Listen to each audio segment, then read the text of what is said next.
मुझे जिन तकलीफ़ों ने सताया है, उन्हें लेकर जब जब मैंने जो कुछ लिख पाने की कोशिश की है, वही मुझे सही लगता है और जो कुछ सही है, वही प्रिय भी है।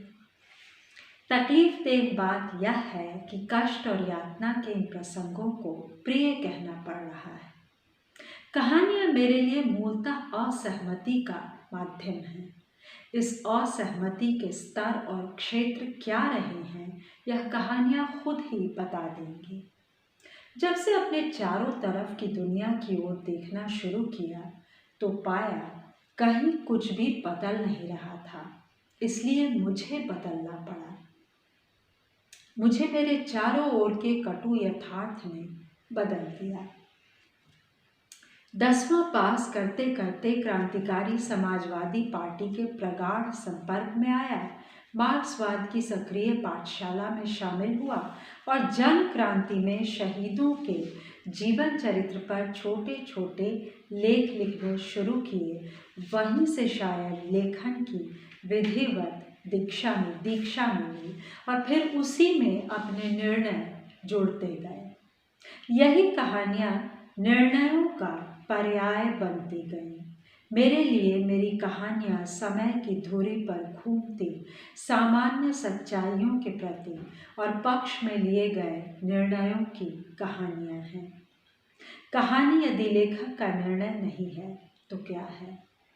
कहानी के सौंदर्यवादी साहित्य शास्त्रीय इकाई होने में मेरा विश्वास नहीं समाता। मुझे नहीं मालूम कि वे कहानियाँ कैसे लिखी जाती हैं। मेरे लिए कहानी निरंतर परिवर्तित होते रहने वाली एक निर्णय केंद्रित प्रक्रिया है। और यह निर्णय मात्र वैयक्तिक नहीं है, वैयक्तिक है असहमति की जलती आग। इसलिए मैं मनुष्य के लिए राजनीति में विश्वास करता हूँ, राजनीति के लिए मनुष्य में नहीं। ये दोनों स्थितियाँ उतनी विरोधी नहीं हैं जितनी कि आज के समय संदर्भ में बन गई हैं। और जो स्थिति आज है वही यथार्थ है।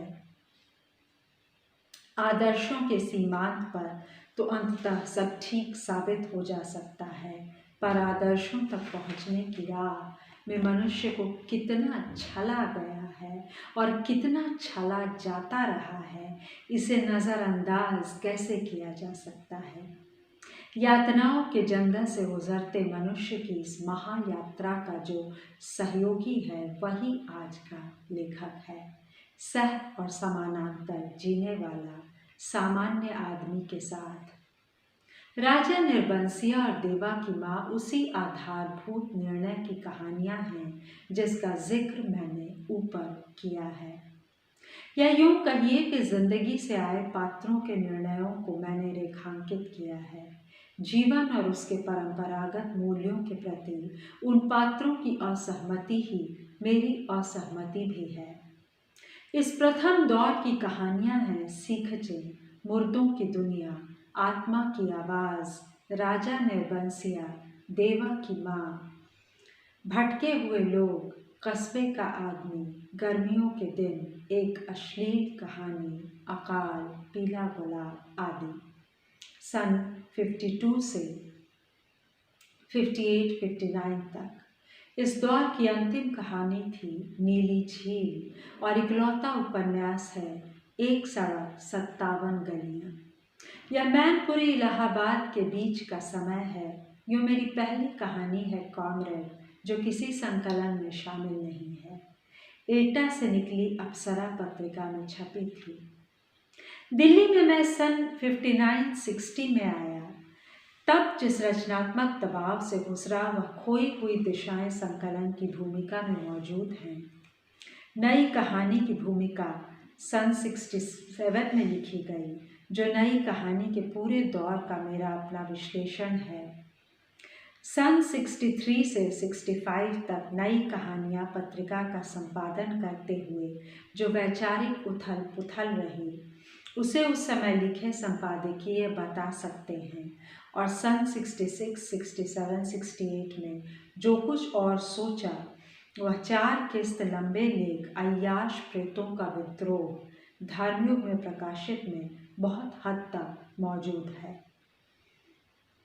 दिल्ली पहुंचकर इस दूसरे दौर की कहानियों की शुरुआत जॉर्ज पंचम की नाक और दिल्ली में एक मौत कहानियों से होती है, जिनके बाद खोई हुई दिशाएं, पराया शहर, एक रुकी हुई जिंदगी, तलाश, दुख भरी दुनिया जो लिखा नहीं जाता। एक थी विमला, अपने देश के लोग आदि कहानियाँ लिखी गईं और इस दौर का अंत हुआ मांस का दरिया और युद्ध कहानियों से।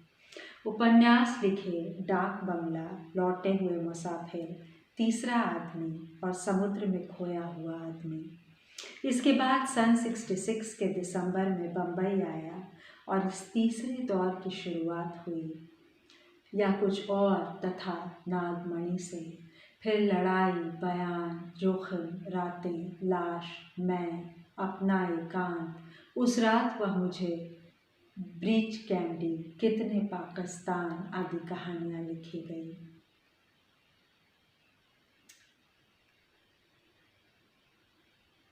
कितने पाकिस्तान में उपन्यास है। मोटे तौर पर यदि कहूँ तो पहला दौर था अपने कथा स्रोतों की पहचान और अपने परिवेश में जीने का, जिनके लिए नई कहानी ने रूढ़िबद्ध गद्य साहित्य से विद्रोह किया और कथ्य की धुरी पर कहानी को केंद्रित किया। दूसरा दौर था व्यक्ति के दारुण और विसंगत संदर्भों को समय के परिप्रेक्ष्य में समझने का, और तीसरा दौर है यातनाओं के जंगल से गुजरते मनुष्य के साथ और समानांतर चलने का। और इस अनवरत यात्रा में जो निर्णय इस संकलन के प्रकाशक तक लिए गए, वे ही यहाँ संकलित हैं। इन निर्णयों का अब कोई मोह नहीं है। लगता यही है कि सन 50 से 52 के आसपास का वह विद्रोह भी ज़रूरी था, और दूसरे दौर का वह प्रयास भी कि समय संगत यथार्थ को स्वीकार और अभिव्यक्त किया जाए, जिसकी सीधी परिणति तीसरे दौर की चेतना है। मेरे लिए सामान्य आदमी की नियति से जुड़ा हुआ लेखन। एक और तरह से कहूँ तो अनुभव के क्षेत्र की प्रामाणिक पहचान, अनुभव के समय संगत संदर्भ और अनुभव के अर्थों तक जाने की कोशिश, शायद यही है मेरी कहानियों का। मुझे पात्रों ने कभी कहानियाँ नहीं दी हैं, मुझे हमेशा उनकी स्थितियों ने ही कहानियाँ दी हैं। यदि कोई कहानी पात्र केंद्रित हो गई है तो वह मेरे लेखन की कमजोरी है, पर जानबूझकर पात्रों को विरूप कर देने की कोशिश भी मैंने नहीं की है, क्योंकि सच्चाइयाँ इतनी गहरी नहीं हैं कि उन्हें भारी हाथ से उठाया जा सके। कमलेश्वर, बम्बई, 18/1/72। क्या भूमिका है। मैंने अभी अभी अपने तीसरे कथा संग्रह की भूमिका लिखी है और इसको पढ़कर काश कि इसको मैंने पहले पढ़ा होता। बहरहाल आगे भी भूमिका लिखी जाएंगी और वो भी अच्छी है, आप सुनकर पढ़कर बताइएगा। बहरहाल इसे सुनने के लिए धन्यवाद, इसने मुझे अभिभूत कर दिया। मैं सच कहती हूँ, मैंने इसको पहली बार पढ़ा है। ये राजपाल से आया मेरी प्रिय कहानियाँ संकलन है कमलेश्वर का, और पहले बार मैंने इसको पढ़ा है आज, और निर्णयों से उपजने वाली बात पहली बार पढ़ी है।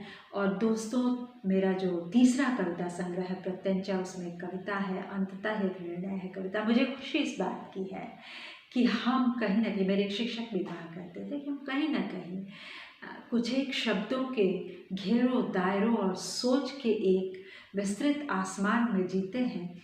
मुझे बहुत खुशी है कि कहीं हमारी सोच थोड़ी सी करीब आई, मतलब मेरे लिए अभिभूत हो जाने का क्षण है। लेकिन कमलेश्वर हम सब के बहुत आदरणीय, बहुत प्रिय, बहुत अजीज़ लेखक हैं, अजीज़ लेखक हैं। तो अब मैं और क्या कहूँ सिवाय इसके कि एकदम से अभी दिल बाग बाग है इतनी शानदार भूमिका पढ़ के।